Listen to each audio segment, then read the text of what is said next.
Ale skutočný a ten múdry včela, ale ten najlepší vie, že včely, keď má včely, tak to znamená obrovskú zodpovednosť a musí byť s nimi prepojený a byť s nimi tak, že ich musí aj počúvnuť. Keď povedia, už prosím, neber náš med, lebo nechceme sa viac unavňovať a chceme si nechať aj pre seba, tak ich počúvne.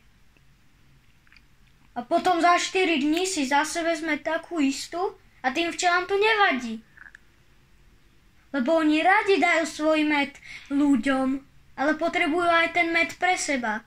A hlavne, keď urobia med z chemizovaných polí, tak tomu človeku z toho môže byť ťažko. Napríklad, keď vás tiež poštípe mravec alebo včela, tak sa jedna guľôčka malinká sa dostane do vás.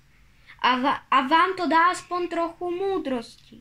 Ale zase tá včela zomre, ale keď bude potreba, aby niekto štípol, včela alebo mravec a mal by zomrieť, tak to urobí, lebo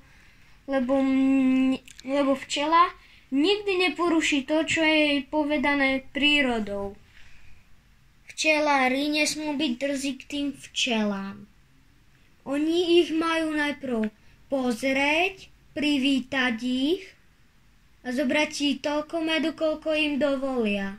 A nebyť hlúpy, že hej, sú to včely, vezmeme si medu, koľko chceme, veď oni si urobia ďalší. Oni si neuvedomujú, že jedna gulička sa nabehajú 20 alebo 30 kilometrov. To pelu, že? A to keby robil človek, tak by pochopil, aká je to ťažká práca. A bral by si málo, toľko komu stačí. Keby ja by som bol včelárom, tak by som prišiel za včeličkami, privítal by som ich, pekne by som ich pozdravil a zobral by som si iba trošku medu, napríklad, čo ja viem, že mi to vyjde iba jeden deň, si to nazbiera a budem si to dávať po lyžičkách. A za 4 dní zase si vezmem to, takú istú flaštičku. Takú maličku, no, takú trošku. A zase to budem jesť po lyžičkách. Ja by som neplýtval medom a brať si každý deň. Ako to robí každý a predáva to, lebo peniaze sú prednejšie. Med je obrovský liek. A liek to je ako tá už umelo vyrobená, lenže čistá. Nie už nachemizovaný liek všelijakými hovadinami a chemikáliami a nejakými kúskami nejakých chemických látok, ale to je prírodný pel. To je to, čo vypestovala príroda. Je to tak. Predstavte si, že by ste boli včela. Páčilo by sa, keby niekto vám bral med a vy by ste nemali čo jesť a robiť a museli by ste sa tak unaviť, že by ste boli z toho tak vyčerpaní, že by ste zomreli. Potom by vás bolo tak málo, že by ste všetky vyhynuli. A to sa deje aj teraz. Včely vyhyňajú. Ak toto bude robiť človek ďalej, tak všetky včely vyhynú. Keď včely vyhynú, to už nebudete mať ani jablka, ani mrkvy, ani zeleninu, ani ovocie, nič. A jak je to s tým opelovaním? Že ona vlastne priletí k tej rastline? Ona príde k rastline, dohodne sa nejak s ňou, očistí si tam napríklad tykadla, to sa niekedy môže stať, a potom ju začne opedlovať, lebo keď včela opeluje, tak tomu duchovi rastlinu to robí dobre. A môže uvoľniť svoj plod a dať ho napríklad nejakým zvieratkám alebo ľuďom. A čo si myslíš, čo potrebujú teraz včely od ľudí? Ako? Čo potrebujú, aby ľudia pochopili? Potrebujú, aby prestali chemizovať polia, aby si nebrali toľko medu.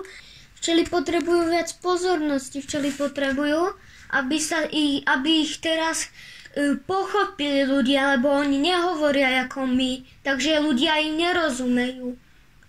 Lenže keby sa otvoril, tak by cítili, čo hovoria. Som vyvolený tu žiť a podporovať včely a pomôcť im. Čo myslíš, čo nám chcú? Čo je ten najkrajší dar, ktorý včely nesú človeku? Je samotný život asi.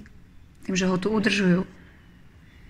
Samotný život, ale ešte jeden dar. Ešte tie plody, zeleninu, ovocie a ešte ten med na liečenie. To robia včely pre človeka najviac. Jasné, že med si nechajú pre seba niekedy, ale tiež ho dajú. Oni sa podelia. My nemusíme vyliečiť svet. My môžeme umožniť, aby už tie včely nechali na pokoji. Aby boli tak múdri, že už nech nestriekajú pola. Ani nech neberú si med, koľko chcú. Ani nič takéto nerobia.